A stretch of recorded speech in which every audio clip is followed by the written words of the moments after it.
তোমরা যারা বাংলাদেশে জন্ম নিয়ে বাংলাদেশে থেকে বাংলাদেশেরটা খেয়ে ইন্ডিয়ার দালালি করো, তোমাদের জন্য আজকে একটা কথা বা একটা প্রশ্ন বলতে পারো। পারলে এটারে খণ্ডন করো, অবশ্যই লজিক দিয়ে, কুকুরের মতো ঘেউ ঘেউ করে না। ওকে? 1971-এর সময় ইন্ডিয়া আমাদের বাংলাদেশ থেকে প্রায় 1 কোটি শরণার্থীকে আশ্রয় দিছিল, ট্রেনিংও দিছে, যুদ্ধের জন্য ট্রেনিংও দিছে। আমরা কৃতজ্ঞ এই জন্য। কিন্তু একটা কথা বলো তো, এই যে 1 কোটি লোক ইন্ডিয়াতে আশ্রয় পাইলো, এই 1 কোটি লোক কি ইন্ডিয়া তার নিজের টাকায় খাওয়াইছে?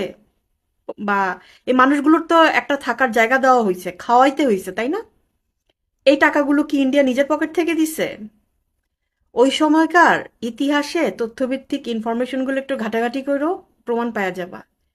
এই 1 কোটি মানুষরা আশ্রয় দিয়া প্রায় 2 কোটি টাকা ইন্ডিয়া সারা বিশ্ব থেকে আদায় করছে, যে আমার দেশে বাংলাদেশ থেকে আইসা আশ্রয় নিছে, ওদের ভরণ পোষণের জন্য টাকা দরকার। ঠিক আছে?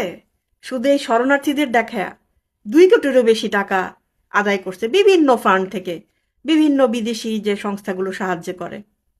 ঠিক আছে? এই জিনিসটা এই জন্য বলা, ঠিক আছে, আমাদেরকে কেন ওরা স্বার্থ, মানে কোন স্বার্থের জন্য আমাদেরকে হেল্প করছে সেটা আস্তে আস্তে সব সামনে আসতেছে। সেগুলো বলতে গেলে ভিডিও বড় হয়ে যাবে। আমি শুধু এই প্রশ্নটা রাখতে চাই, ফ্রিতে করে নাই কিন্তু, এটা থেকে ফায়দা নিস।